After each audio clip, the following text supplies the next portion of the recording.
আল্লাহ তাআলা বলে, আমার বান্দা তোমরা কি এই ভেবেছ আমি আল্লাহ তোমাদেরকে অনর্থক বানিয়েছি? তোমার এই চলাফেরা দ্বারা তো মনে হচ্ছে তোমার জীবনের কোনো লক্ষ্য উদ্দেশ্য নাই, টার্গেট নাই, জীবনের কোনো গন্তব্য নাই, কোনো মঞ্জিল জানা নাই, কোনো পথ জানা নাই। কোথায় যাচ্ছ, কোথায় যাবে, আসলা কোত্থেকে, করছো কি? শুধু খানা, ঘুম, পেশাব পায়খানা, যৌবনের চাহিদা পূরণ করা, লজ্জাস্থানের শাহওয়াত পূরণ করা, খালাস, এর নাম জিন্দেগি। খাইলাম, ঘুমাইলাম, পেশাব পায়খানা করলাম, আর লজ্জাস্থানের চাহিদা পূরণ করলাম, খালাস, এই জিন্দেগি। আরে এটা তো জানোয়ারের জিন্দেগি, এ তো কুকুর বিড়ালের জিন্দেগি, হাইওয়ানের জিন্দেগি। এজন্য বাপ এটা খেয়াল করা চাই প্রত্যেকের কাছে, আমাকেও আপনাকেও। উসিকুম ওয়া ইয়ায়া, আপনাদেরকেও বলছি, আমাকেও বলছি, আমাকেও বলছি, আপনাদেরকেও বলছি। কোরআন কারীমের, সুন্নাহর, ইসলামের মুখাতাব আমরা সবাই। যিনি বলে উনিও মুখাতাব, যারা শুনে তারাও মুখাতাব। মূলত কোরআন সুন্নাহর এই কথাগুলোর শ্রোতা আপনারাও আমিও। জাস্ট বলার সুবিধার্থে একজন বলতেছেন, অন্যরা শুনতেছেন। বাকি আমলের জন্য এগুলো করণীয়, শুধু আপনাদের না, আমারও। কথা বলেন না? সবাই এখানে যারা আমরা উপরে, আমরাও আপনারাও, সবাই আমরা মূলত মুখাতাব। আমাদের প্রত্যেককেই সম্বোধন করে কোরআন বলছে। এজন্য খামখেয়ালি না করা। ওয়ালা তাহসাবান্নাল্লাহা গাফিলান আম্মা ইয়ামালুজ জালিমুন। আল্লাহ তাআলা বলে, জালেম, পাপী, নাফরমান, তোমরা যা যা পাপ আর অন্যায় করছো, তোমাদের আল্লাহকে তোমাদের অন্যায়, অপরাধ, অপকর্মের ব্যাপারে এক সেকেন্ডের জন্য গাফেল ভেবো না। তোমাদের আল্লাহ গাফেল না, তোমাদের মনিব গাফেল না। আফাহাসিবতুম আন্নামা খালাকনাকুম আবাতান, যেটা বললাম, আল্লাহ বলে তোমরা এই ভেবেছো বান্দা আমি তোমাদেরকে এমনি এমনি বানিয়েছি? 9 মাস মায়ের পেটে রেখে বানাইলাম এমনি এমনি। এত যত্ন করে হাত পাও, চোখ, নাক, কান দিয়ে সাজাইলাম এমনি এমনি।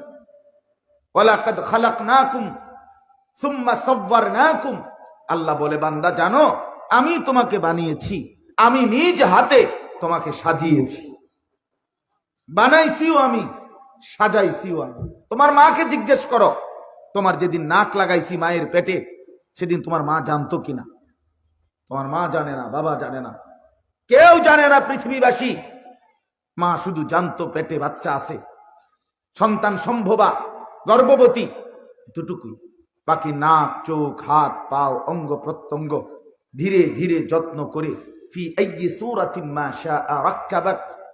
আল্লাহ বলেন আমি সাজিয়েছি, আমার মন মতো করে, আমার পছন্দ মতো করে, আমার মনের মতো করে আমি বান্দা তোমাকে বড় যত্ন করে সাজিয়েছি। সেই যত্নের সাজানো বান্দা তুমি আমার, তুমি আমার হাতে গড়া বান্দা। খালাকতুহু বিয়াদিয়া, আমি কায়নাত কুন বললে হয়, হও এটা বললেই হয়ে যায়। সেখানে তোমার জন্য 9 মাস লাগলো কেন? তোমারে বানাইতে, তোমার মতো এতটুকু ছোট্ট একটা বাচ্চা বানাইতে আল্লাহ তাআলার 9 মাস দরকার? তো এত সময় কেন নিলাম? এত লম্বা টাইম কেন নিলাম বান্দা? এতটা ধীরে ধীরে যত্ন করে, মায়া করে তোমাকে বানাইছি। এ তুমি খামখেয়ালি করবা এই জন্য না? এ বয়ে বয়ে মোবাইল টিপবা, পরের নারী দেখবা, নাচ গান, উলঙ্গ ছবি, জিনা, ব্যভিচারের দৃশ্য, হ্যাঁ, এই জিন্দেগি। খানা, খাদ্য, হই হুল্লোড়, উল্লাস, নাচানাচি, ফালাফালি, এই জিন্দেগি, এই এতটুকু। এজন্য বানাইছি এতদিন লাগায়া। আস্তাগফিরুল্লাহ ওয়া আন্নাকুম ইলাইনা লা তুরজাউন।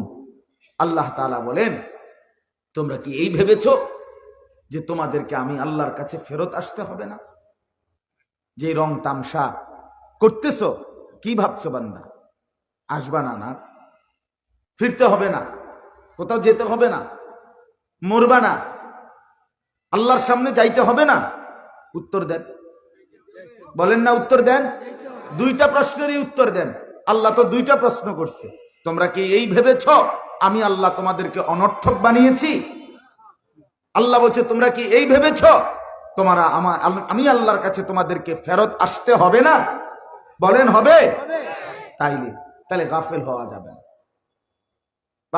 গাফেল হওয়া যাবে না। আমার এটা বলার উদ্দেশ্য হলো আমার বয়ানের জন্য না, আপনাদের এই 3 দিনের সমস্ত বয়ান, ওলামায়ে কেরামের প্রত্যেকের বয়ান শেষ পর্যন্ত মনোযোগ দিয়ে দিল লাগাইয়া শুনেন। আপনি জানেন না, জনপ্রিয় অজনপ্রিয় কোনো কথা না, পরিচিত অপরিচিত কোনো কথা না, শ্রোতা কার বেশি কম এটা কোনো কথা না, এগুলো সব ধোঁকা, সব ধোঁকা। প্রধান বক্তা, বিশেষ বক্তা, অল্প বক্তা, সামান্য বক্তা, সাংঘাতিক বক্তা, ভয়ঙ্কর বক্তা, এগুলো ধোঁকা, ধোঁকা, এগুলা ধোঁকা, এগুলো সব ধোঁকা।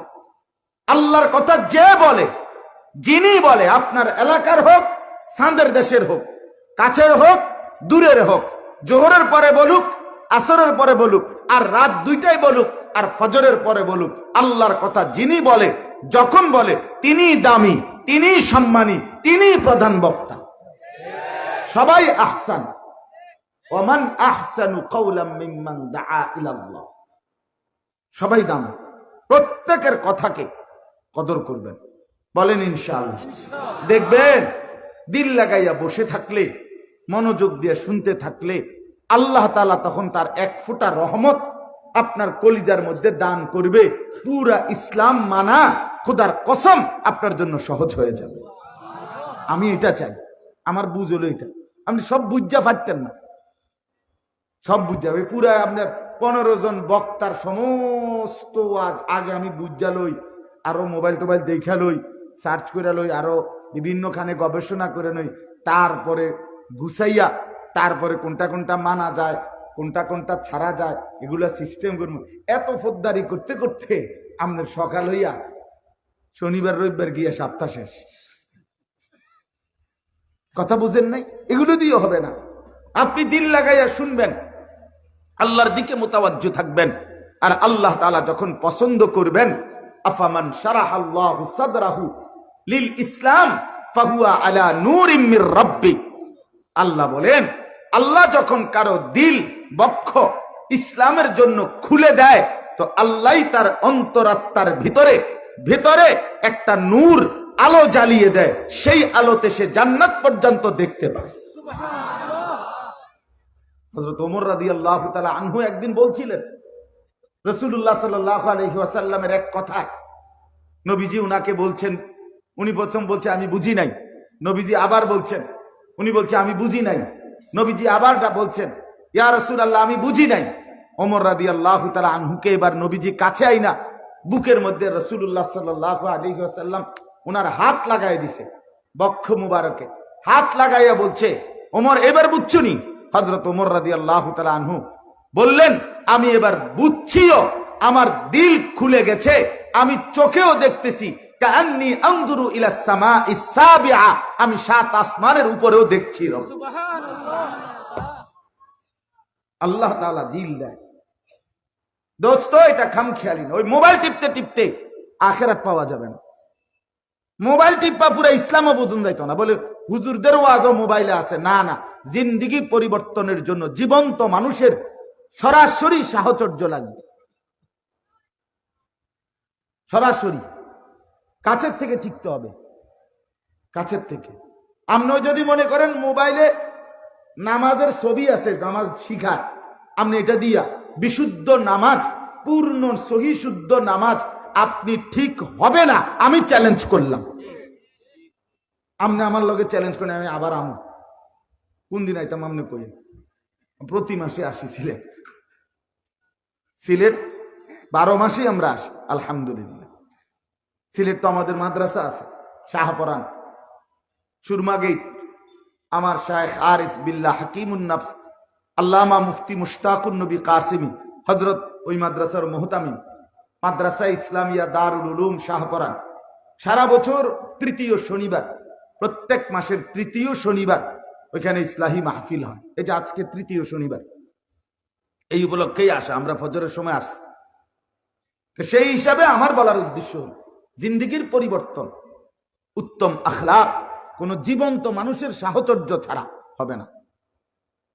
আলো থেকে আলো জ্বালাইতে হয়, আলো থেকে আলো জ্বালাইতে হয়, দিল থেকে দিল আল্লাহ তাআলার মহব্বত ট্রান্সফার হয়। এক খানা ব খানা, এক সিনা ব সিনা। ঘর থেকে ঘরে আগুন লাগে, মানে এই ঘরে যদি আগুন লাগে তো পাশের ঘরেও আগুন লাগে, সাথে থাকার কারণে। ঠিক এই দিলে যদি আল্লাহর মহব্বত জ্বলে তো পাশে থাকলে আপনার দিলেও আল্লাহ তাআলার মহব্বত মারেফাত চলে যাবে।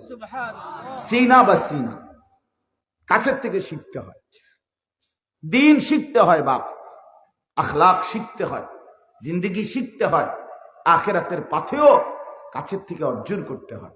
খামখেয়ালি না, কেমনে আয়োজন করলে হবে? আল্লাহর কোরআনের চাইতে উত্তম আর কি বললে আপনি বদলাবেন? রাসূলুল্লাহ সাল্লাল্লাহু আলাইহি ওয়াসাল্লামের সুন্নাহর চাইতে উত্তম আর কি বললে বাপ বদলাবেন? আল্লাহর কোরআন, রাসূলুল্লাহ সাল্লাল্লাহু আলাইহি সাল্লামের সুন্নাহ, এই দুইটা দোহাই দিয়ে বলার পরেও যারা দাড়ি রাখতে পারলেন না, আপনাকে আর কি বললে রাখবেন? আপনি যদি আল্লাহর দোহাই কইতেন আমারে, আপনার হাত জোর করে বলি, আপনি বলেন আপনারে এরপরে কি দিয়া বললে আপনি বুঝবেন?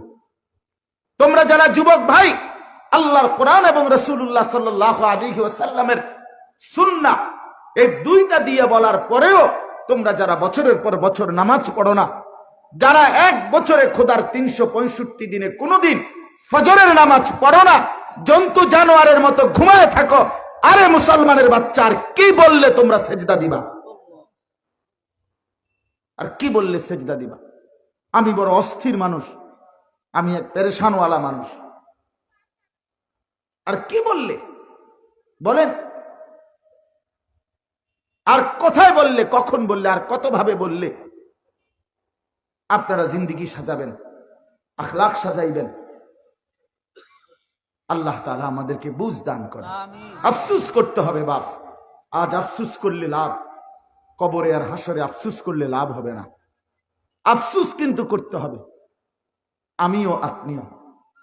প্রতিটা মিথ্যা, প্রতিটা চুরি ডাকাতি, প্রতিটা জিনা ব্যভিচার, মদ জুয়া, নাচ গান, মোবাইলের এই উলঙ্গ ছবি দেখা, নর্তকীর এই নাচ দেখা, বেহায়া বেপর্দা মা বোনদের এই হাঁটা চলা, সুদ ঘুষ মিথ্যা অবৈধ উপার্জনের এই ছড়াছড়ি, দুনিয়ার এই ক্ষমতা নিয়ে এই কাড়াকাড়ি বাড়াবাড়ি, এই হত্যা খুন ধর্ষণ নির্যাতন, এই সব কিছুর ক্ষেত্রে খোদার কসম আফসোস করতে হবে, আফসোস করতে হবে।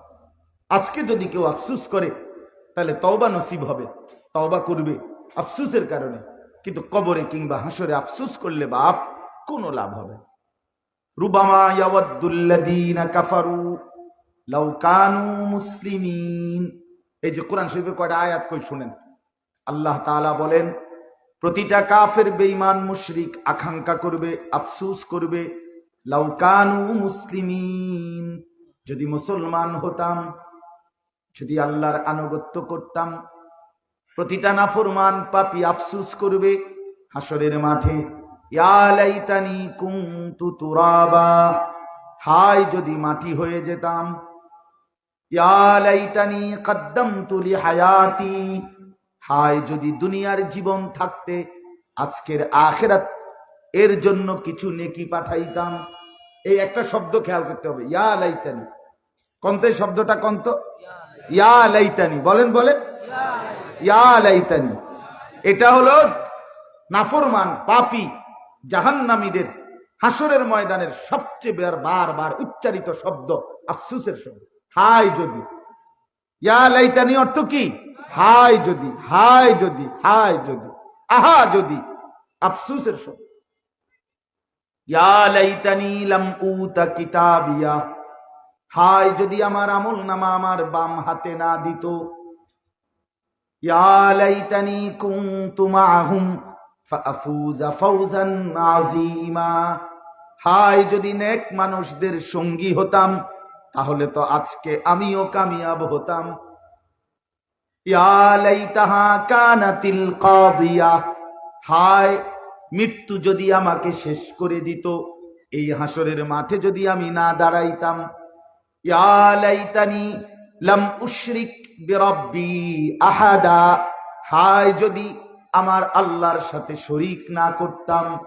ইয়া লাইতানা আতা'না আল্লাহ ওয়া আতা'নার রাসূলা, হায় যদি আল্লাহ এবং তার রসুলের আনুগত্য করতাম, ইয়া লাইতানি ইত্তাখাযতু মা'আর রাসূলি সাবিলা, হায় যদি রসুলদের পথ ধরতাম, ইয়া লাইতানি লাম আত্তাখিজ ফুলানান খলিলা, হায় যদি অসৎ দুষ্ট মন্দ লোকটাকে বন্ধু না বানাইতাম। এই যে কতগুলো শব্দ দেখছেন, আমি তো হাফেজ সাহেব না, সব দিয়ে আমি মনেও রাখতে পারি না। তাইলে বলেন ইয়া লাইতানি, ইয়া লাইতানি, আফসোস করবেন দোস্ত, আফসোস করতে হবে, কিন্তু সেই আফসোসে খোদার কসম লাভ হবে না। হাসরের ময়দানে পাপী নাফরমান মাতালের মতো দৌড়বে, পাগলের মতো আমল নামা বাম হাতে নিয়ে পাগলের মতো দৌড়তে শুরু করবে, আর এই চিৎকার করে এগুলো বলবে, মা আগনা আন্নি মালিয়া, হায় আমার মাল কাজে আসলো না, হালাকা আন্নি সুলতানিয়া, হায় আমার বাদশাহী ক্ষমতা কর্তৃত্ব নেতৃত্ব অহংকার মাতবরি সব শেষ হয়ে গেল। এইভাবে দৌড়বে আর ছুটাছুটি করবে, বাঁচার জন্য আশ্রয় খুঁজবে, কোন ঠিকানা খুঁজবে। আমল নামা বাম হাতে দিলেই প্রতিটা নাফরমান বুঝে ফেলবে আমার গন্তব্য জাহান্নাম, সে অস্থির হয়ে যাবে। খোদার কসম কোরআনে আছে, এই অস্থির হয়ে মাতালের মতো যখন নাফরমান দৌড়তে শুরু করবে, তো আল্লাহ তাআলা ফেরেশতাদেরকে বলবে, খুযুহু ফাগুল্লু, এই ফেরেশতা তারে ধর, তারে ধর, ধর, বেঈমানকে ধর, ফাগুল্লুহু, তারে বাঁধে, বেঁধে ফেল, শেকল দিয়ে বাঁধ। আল্লাহ আমাকে মাফ করে দেন। খুযুহু ফাগুল্লু, ধর তাকে ধর, ফাগুল্লু, বেঁধে ফেল। তাফসীরের মধ্যে আছে বাপ, ওই এমনে বান দিলে তো রশি দিয়া বান দেয়, হ্যাঁ, আরেকটা হলো সেলাই করে যে ডাক্তার সার্জারির যেই সেলাই, সেটা তো এমনি বান দেয়, এটা হলো সুই গোশতের ভিতরে ঢুকাই ঢুকাইয়া বান দেয়। কথা বুঝছেন? সেলাই দেয় না, দেখছেন না কারো? কসম আল্লাহ, তাফসীরে আছে এই আয়াতে, ফেরেশতারা আল্লাহ তাআলা যখন বলবে এরে ধর এবং বেঁধে ফেল, এই বান দিবে যে এটা এই এমনি বাঁধ না, বরং ওই সার্জারির সেলাইয়ের মতো যেভাবে বাঁধে গোশত সহ কাইটা একটা, এরকম এরকম শেকল দিয়া ভিতরে ঢুকায়া ঢুকায়া এরপরে গোশতের ভিতরে আংটার মতো ঢুকায় ঢুকাইয়া বাঁধবেন। এটা তাফসীর আছে। আল্লাহ মাফ করে দেন। সুম্মাল জাহিমা সাল্লু, আল্লাহর ফেরেশতা তখন জিজ্ঞেস করবে, আল্লাহ বেঁধে ফেলছি, এবার নাফরমানকে কি করব? তো আল্লাহ তাআলা বলবেন, তারে লাথি মাইরা জাহান্নামে ছুঁড়ে মার, মার, লাথি মার, ফেলে দেয় জাহান্নামে। এজন্য আমি অনুরোধ করলাম, আমার শায়েখ বয়ান করবে, আরো অনেক বুজুর্গ ওলামায়ে কেরাম বয়ান করবে। বাপ, এই বয়ান যেন শুধু শুনাই না হয়, এই বয়ান যেন শুধু আয়োজন না হয়, বরং এই বয়ানগুলো যেন জিন্দেগির পরিবর্তন হয়। ঠিক আছে ইনশাআল্লাহ? সবাই নিয়ত করলেন কিনা বলেন ইনশাআল্লাহ? হিম্মতের সাথে জিন্দেগি বদলান, জিন্দেগি বদলান। আমার বাপ, পরিবর্তন দরকার, পরিবর্তন দরকার। নতুন প্রজন্ম ছেলেরা, তোমরা যাদের 12 বছর 14 বছর 16 বছর 18 বছর 20 বছর, বাপ আমি এক বন্ধু তোমাদেরকে হাত জোড় করে অনুরোধ করছি, তোমরা কি পড়ছো কি করছো, তোমার জিন্দেগি এটা, তোমার হায়াত বাপ। দিন শেষে রাত শেষে জীবনের এক বেলায় আইসা দেখবা তোমার সাথে আর কেউ নাই, বন্ধুরাও নাই, কেউ নাই, তুমি একাই। জীবনের ভালো মন্দ লাভ লোকসান তোমাকেই করতে হবে বাপ, তোমাকেই করতে হবে। কাজে কি পড়ছো, কি বলছো, কি করতেছো সারা দিন, কসম খোদার আমি অনুরোধ করছি আরেকটু ভাবো, দিল কাজে লাগাও, দিমাগ কাজে লাগাও, দিমাগ কাজে লাগাও।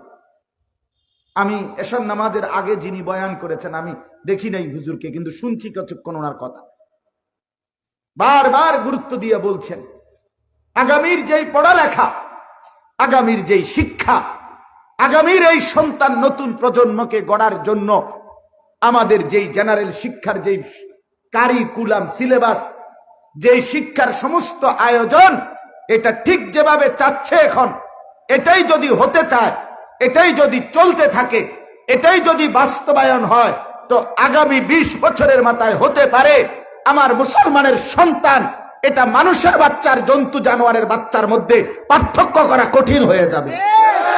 কোনো সন্দেহ নাই, কোনো এটা রাজনীতির রং লাগাইলে হবে না, এটা মার্কার রং লাগাইলে হবে না। রাজনীতির হিসাব তোমরা করো মিয়া, কিন্তু এই শিক্ষা, এই পড়ালেখা, এই সিলেবাস আমার প্রজন্মকে ধ্বংস করে দেওয়ার সিলেবাস। আমার জেনারেশন শেষ হয়ে যাবে। আমার 18 বছর, 20 বছরের, 14 বছরের, 12 বছরের সন্তান কিচ্ছু চিনবে না, কিচ্ছু চিনবে না। আখেরাত পরকাল তো নাই, দুনিয়ার জীবনেও সভ্য, ভদ্র, উত্তম আখলাকের পরিচয় থাকবে না। নারী পুরুষের বিভাজন যদি উঠে যায়, ট্রান্সজেন্ডারের নামে যেই অসভ্য মতবাদ চালু করার ষড়যন্ত্র বাংলাদেশে চালানো হচ্ছে, এটা যদি চলে, শিশুদেরকে পরিষ্কার বাংলাদেশের বুদ্ধিজীবী ঘোষণা দিছে, শিশুদের কোনো ছেলে মেয়ে নাই, শিশু শুধুই শিশু। শিশুদেরকে ছেলে মেয়ে আলাদা বললে তার মেধার বিকাশ বাধাগ্রস্ত হয়। কি অর্থ এর? 18 বছরের নিচে সব শিশু, তাদেরই আইন, আন্তর্জাতিক আইন। তার মানে 12 বছর, 13 বছর, 14 বছরের ছেলে মেয়ের মধ্যে কোনো ছেলে মেয়ের বিভাজন নাই, সব শিশু। যার যেখানে মন চায় খাবে, ঘুমাবে, শুইবে, থাকবে, দিন কাটাবে। বাহ! এখন যদি 14 বছরের একটা মেয়ে ছেলেদের টয়লেটের দিকে যায়, ছেলেটা যদি মেয়েদের বাথরুমের দিকে যায়, তো এখন যদি কেউ বলে যে এই বেটা তুমি মেয়েদের বাথরুমের দিকে যাচ্ছ, সে বলবে ইন্না লিল্লাহ। চাচা আপনি এটা কি বললেন? আপনি তো আমার মেধা বিকাশে বাধাগ্রস্ত করলেন। আমি তো শিশু, আমি তো ছেলে না, আমি তো শিশু। শিশুদের আবার বাথরুম কি, আলাদা রুম কি? আমরা তো শিশু, আমার যেখানে মন চায় এখানে খাড়াইয়া মুতি, বইয়া মুতি, নাহলে হাঁটতে হাঁটতে মুতি, অসুবিধা কি তার? আমি না শিশু? হ্যাঁ, বাহ বাহ, নাউযুবিল্লাহ, নাউযুবিল্লাহ। বাবাদের কাছে অনুরোধ করছি, বাবা খামখেয়ালি করবেন না। শুধু টাকা দেওয়া, শুধু টাকা দেওয়া। ব্যাগ কিনতে চাইলে ব্যাগ, প্যান্ট কিনতে চাইলে প্যান্ট, জামা শার্ট কিনতে চাইলে জামা শার্ট, আর যখন যা টাকা চাচ্ছে পড়ালেখার খরচ তা দিয়ে দিচ্ছেন। আমার বাচ্চা পড়ে কি, আমার বাচ্চা শিখে কি, আমার বাচ্চা কি অর্জন করছে, এটা দেখা আল্লাহর কসম প্রত্যেকটা অভিভাবকের মুসলিম হিসাবে দায়িত্ব, জিম্মাদারি, কর্তব্য।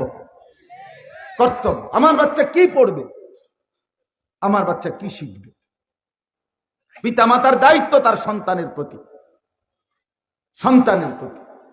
প্রত্যেকটা বাবা মার দায়িত্ব তার সন্তানের দিন গড়ে দেওয়া, আখিরাত গড়ে দেওয়া, আল্লাহর সাথে পরিচিত করে দেওয়া, তাকে ইবাদত, আমল, নামাজ, রোজা, বন্দিগিতে অভ্যস্ত করা, কোরআনুল কারীম শিখাইবার জন্য যথাযথ কার্যকর উদ্যোগ নেওয়া, এটাই দায়িত্ব।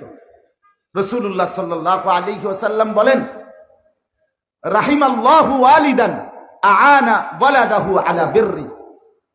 নবী সাল্লাল্লাহু আলাইহি ওয়াসাল্লাম বলেন, আল্লাহ তাআলা ওই মা বাবার উপরে রহমত বর্ষণ করেন যেই মা বাপ তার সন্তানদেরকে, আআনা ওয়ালাদাহু, যারা তাদের সন্তানদেরকে সাহায্য করে, সহযোগিতা করে, আলা বিররিহি, আল্লাহর আনুগত্য, নেক কাজের ক্ষেত্রে। তাহলে আল্লাহর ইবাদত, আখিরাত পরকালের বন্দিগি, নামাজ, রোজা, ওযু, গোসল, হালাল হারাম, পাক নাফাক, দিন মানা, দিন শিখা, এটার ক্ষেত্রে যে তার সন্তানদেরকে সহযোগিতা করে, শিখায়, রাসূলুল্লাহ সাল্লাল্লাহু আলাইহি ওয়াসাল্লাম বলেন আল্লাহ তাআলা সেই মা বাবার উপরে রহমত বর্ষণ করেন, রহমত বর্ষণ করেন। রাসূলুল্লাহ সাল্লাল্লাহু আলাইহি ওয়াসাল্লামের হাদিস শুনেন, আল্লাহর নবী সাল্লাল্লাহু আলাইহি ওয়াসাল্লাম বলেন, মা নাহালা ওয়ালিদুন ওয়ালাদাহু মিন নুহলিন মিন আদাবিন হাসান। এটাও হাদিস। কোন পিতা মাতার জন্য তার সন্তানদের ক্ষেত্রে যা তিনি রেখে যাচ্ছেন, এই রেখে যাওয়া বস্তুর মধ্যে আল্লাহ রাসূল সাল্লাল্লাহু আলাইহি ওয়াসাল্লাম বলেন, কোন বাবা মা তার সন্তানদেরকে যত কিছু দিল, হাদিয়া উপঢৌকন রেখে গেল, তার মধ্যে সবচেয়ে উত্তম শ্রেষ্ঠতম জিনিস রেখে গেল এমন সন্তান যে তিনি তার সন্তানদেরকে আদাবুন হাসান, উত্তম আখলাক, উত্তম শিষ্টাচার, উত্তম দিন, এটা দিয়ে গেল। আল্লাহর রাসূল সাল্লাল্লাহু আলাইহি ওয়াসাল্লাম বলেন, সেই মা বাপ তার সন্তানকে উত্তম শ্রেষ্ঠতম নিয়ামত দিয়ে গেল। এটা হাদিস। আফদাল, এটাই উত্তম, এটাই উত্তম। ছেলের জন্য সোফা তো বানাইলেন মজবুত, খাট তো বানাইলেন মজবুত, বিল্ডিং তো টাইলস উন্নত মানের, কলাপসিবল গেটও মজবুত, দরজা জানালা সবই মজবুত, খাট পালং ফার্নিচার আসবাবপত্র সবই তো মজবুত। খাট সোফার 1,70,000 টাকা দামের সোফা, একবারে European sofa, Malaysian sofa, Italian sofa, এটা তো বুঝলাম বাপ, কিন্তু এই সোফাতে বসে বসে আপনার স্ত্রী, আপনার ছেলে, আপনার মেয়ে দিন রাত বসে রঙিন টেলিভিশনে আপনার ঘরে বসে নর্তকীর নাচ দেখবে, সিনেমা দেখবে, নাচ গান দেখবে, হিন্দি সিরিয়াল দেখবে, এই অসভ্য জিন্দেগির জন্য সোফা বানাইছে? এটা সফলতা? আপনার বানানো 1,00,000 টাকা দামের বক্স খাটে শুয়ে লেফ কম্বলের নিচে আপনার সন্তান সারা রাত মোবাইলে উলঙ্গ ছবি দেখবে, নর্তকীর নাচ দেখবে, জিনা ব্যভিচার করবে, ইমোতে হোয়াটসঅ্যাপে ভিন মেয়ের সাথে কথা বলবে, মেয়েটা আরেকটা ছেলের সাথে কথা বলবে। আরে মিয়া, আমি তো ডাইরেক্ট বলি, এখনকার অসভ্য মেয়ে তো কথা শুধু বলে না, অসভ্য মেয়ে আপন ঘরে শুয়া আরেক ছেলেকে নিজের শরীর উলঙ্গ করে দেখায়,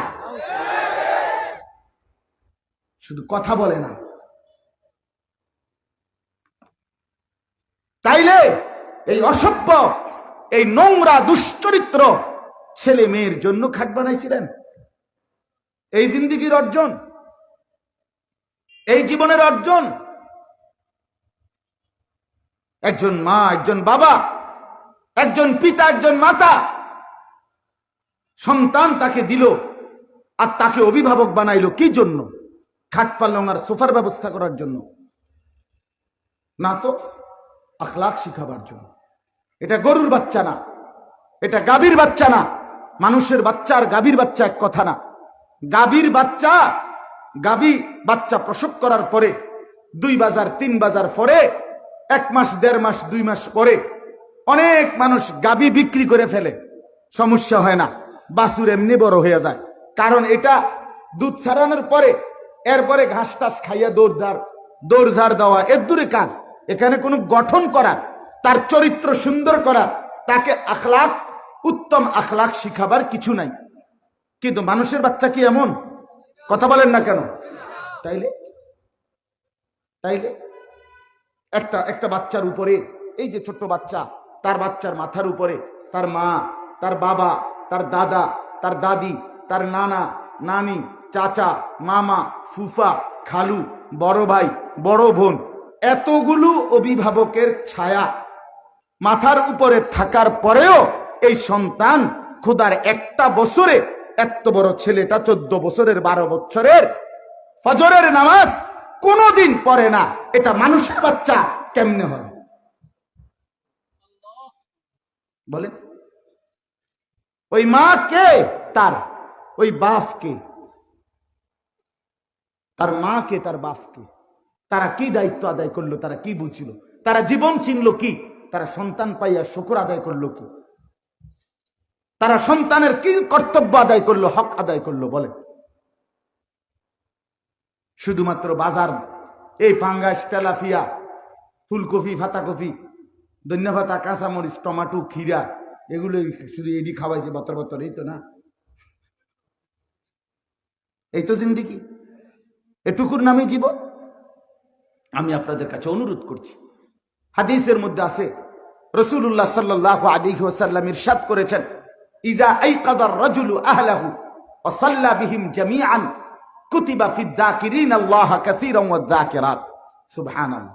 আল্লাহ নবী সাল্লাল্লাহু আলাইহি ওয়াসাল্লাম ইরশাদ করেন, যখন কোন পুরুষ তার পরিবারের সদস্যদেরকে নামাজের জন্য জাগিয়ে দেয়, অতঃপর সকলকে নিয়ে নামাজ আদায় করে, খোদার কসম আল্লাহ রাসূল সাল্লাল্লাহু আলাইহি ওয়াসাল্লাম ইরশাদ করেছেন, আল্লাহ তাআলা ওই পরিবারের পুরা সদস্যদেরকে আল্লাহ তাআলার বেশি বেশি জিকিরকারী পুরুষ এবং নারীদের অন্তর্ভুক্ত করে দেয়।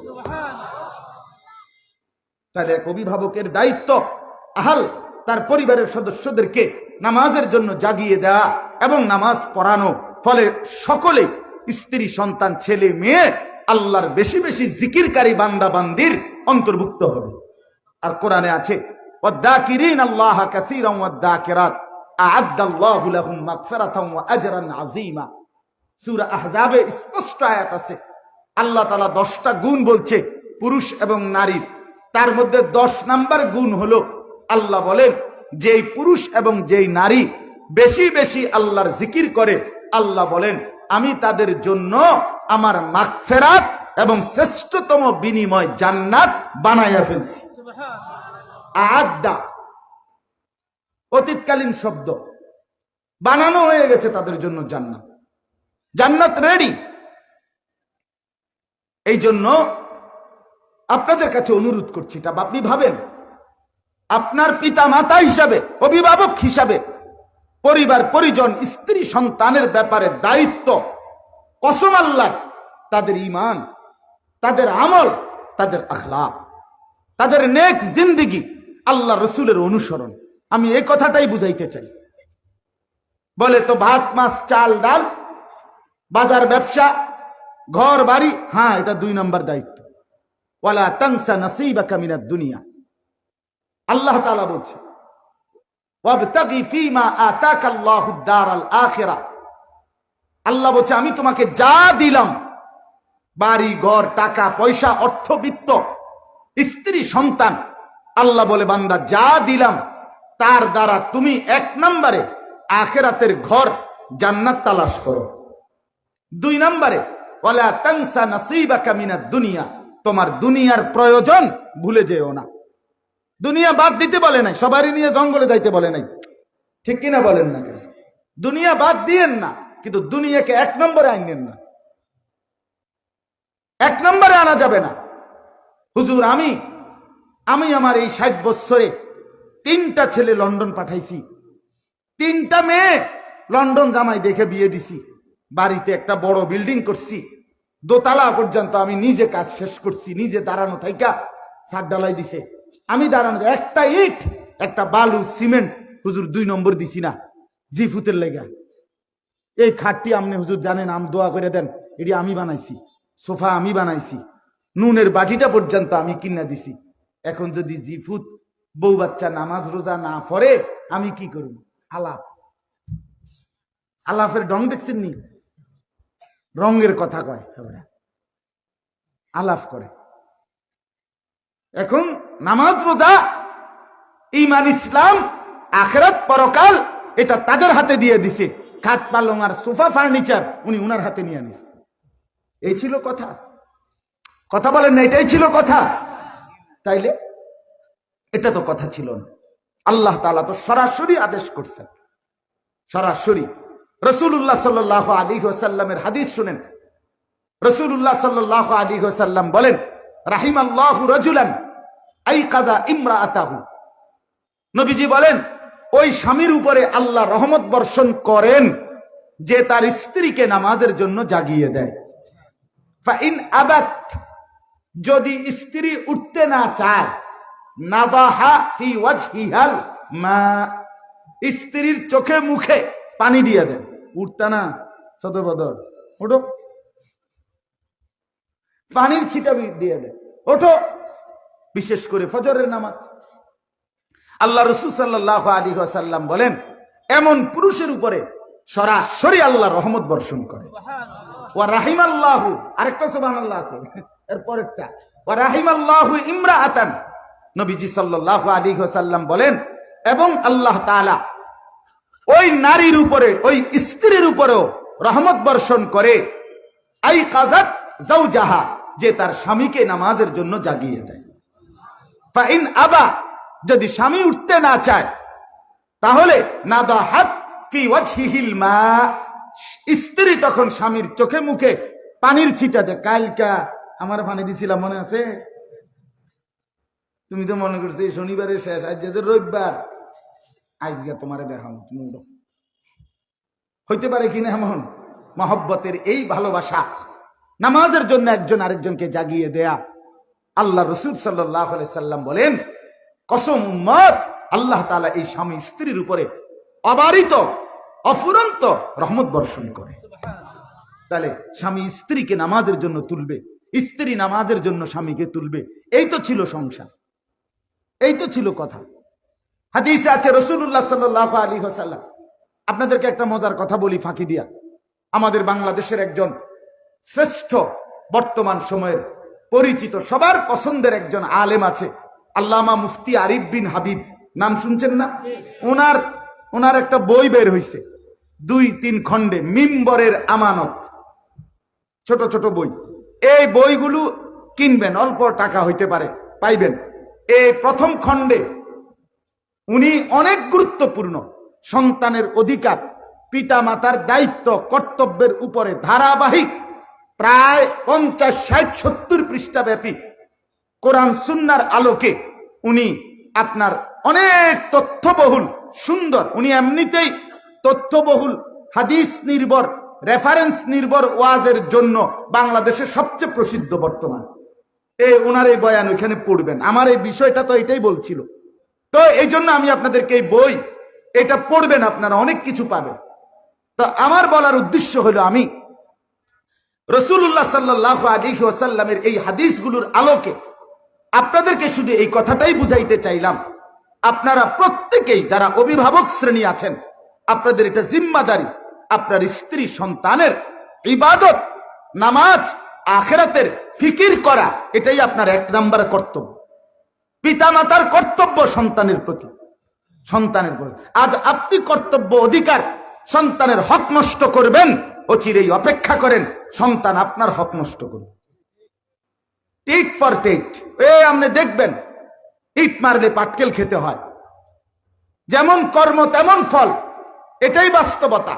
আজকে আপনি সন্তানকে নিয়ে শুধুমাত্র দুনিয়া, টাকা, বাড়ি, সম্পদ, জমি কিনা, এগুলোর স্বপ্ন দেখে তারে বড় করতে চাইছিলেন, অচিরেই সে আপনাকে ভুলে যাবে, সে আপনাকে ভুলে যাবে। সেদিনও এক ভদ্রলোক আমার শুনাইছে, 3টা ছেলে, 3 জনই আমেরিকা থাকে আমাদের অঞ্চলের। উনি খুব গর্ব করে বুঝাইছে, একটা ছেলে পুরা আমেরিকার মধ্যে, পুরাই আমেরিকায় 7 জন শ্রেষ্ঠ ইঞ্জিনিয়ার পুরস্কার পাইছে, এর মধ্যে উনার ছেলে একটা বাংলাদেশি ছেলে। 7 জন শ্রেষ্ঠ ইঞ্জিনিয়ারের মধ্যে একজন হয়েছে উনার ছেলে। তখন আমি বললাম, আঙ্কেল মনে কিছু নিয়েন না, 3 ছেলে তো ফ্যামিলি নিয়ে এখন আমেরিকা থাকে, আপনি এবং খালাম্মা, আপনারা যে 2 জন থাকেন এখানে, আপনাকে ভাতটি রান্ধে কে? ভাত রান্ধে কে? কপালে তো আর জীবনে সন্তানের আদর, ভালোবাসা, সন্তানের মায়া, ছেলের বউয়ের রান্না, এটা তো আর জুটলো না। 7,000 টাকা দিয়ে কাজের লোক রাখছে, বুয়া রান্ধে, ভুয়া রান্ধে।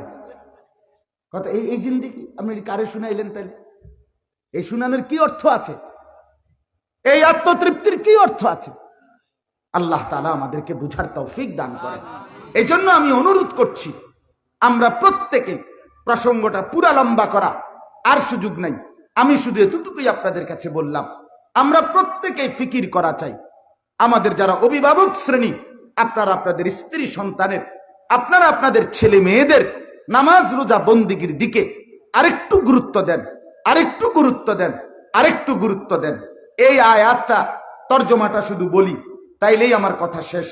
কোরআনুল কারীমের 16 নম্বর পারা, কোরআনুল কারীমের 20 নম্বর সূরা, সূরা তাহা, এই সূরার 2টি আয়াত 131, 132, আমি শুধু তর্জমা শোনাচ্ছি। দেখেন, আল্লাহ তাআলা বলেন, আমাদের প্রিয় নবী সাল্লাল্লাহু আলাইহি ওয়াসাল্লামকে সম্বোধন করে আল্লাহ সরাসরি নবীকে বলতেছেন, ওয়ালা তামুদ্দান্না আইনাইকা ইলা মা মাত্তা'না বিহি আজওয়াজাম মিনহুম। আল্লাহ বলে, বন্ধু, আমি যে এই দুনিয়ার বিভিন্ন শ্রেণীর মানুষকে দুনিয়ার বিভিন্ন অর্থ সম্পদ, বিত্ত, বৈভব, মাল সম্পদ, রাশি রাশি টাকা পয়সা, বাড়ি গাড়ি দিয়েছি, এগুলোর একটার দিকেও আপনি চোখ লম্বা করে, চোখ বড় করে তাকাবেন না, তাকাবেন না। মাদ্দুল আইন, আপনি লম্বা করে তাকাবেন না চোখ, আপনি এগুলোর দিকে তাকাবেন না। মাদ্দুল আইন বলা হয় একদম সহজ কথা, যে চোখ লম্বা করা, আপনি তাকাবেন না।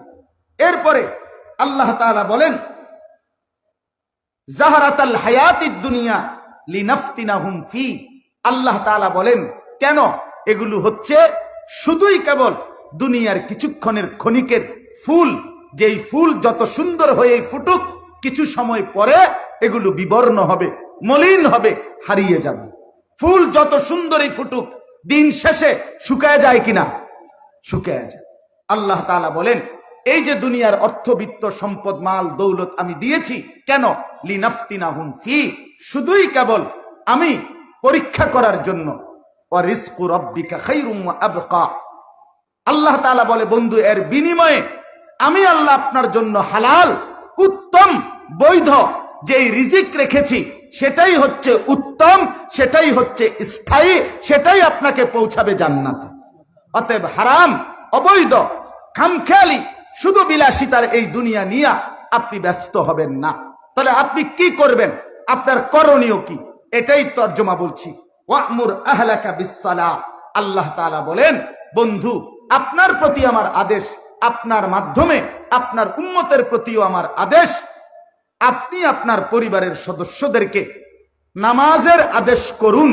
ওয়াসতাবির আলাইহা, আপনি নিজেও নামাজের উপরে মজবুত থাকুন। তাইলে নিজের পরিবার, স্ত্রী, সন্তানের প্রতি নামাজ, ইবাদত, আখিরাতের কথা, এটাই হলো মূল আদেশ, এটাই হলো মূল কর্তব্য। এবং নিজেও ঈমান আমলের উপরে মজবুত থাকা, এটাই কর্তব্য।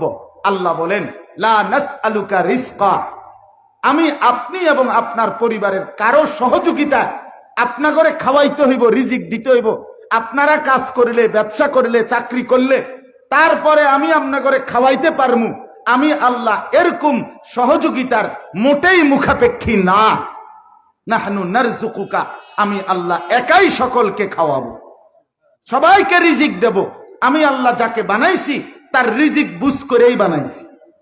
বানাইছি কিনা বলেন? ওয়াল আকিবাতু লিত্তাকওয়া।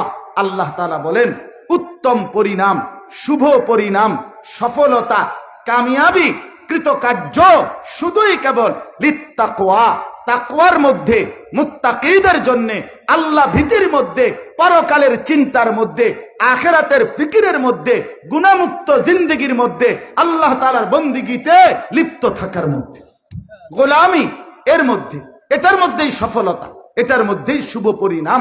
কাজেই মেহেরবানি করে আমরা বুঝতে শিখেন, ভাবতে শিখেন।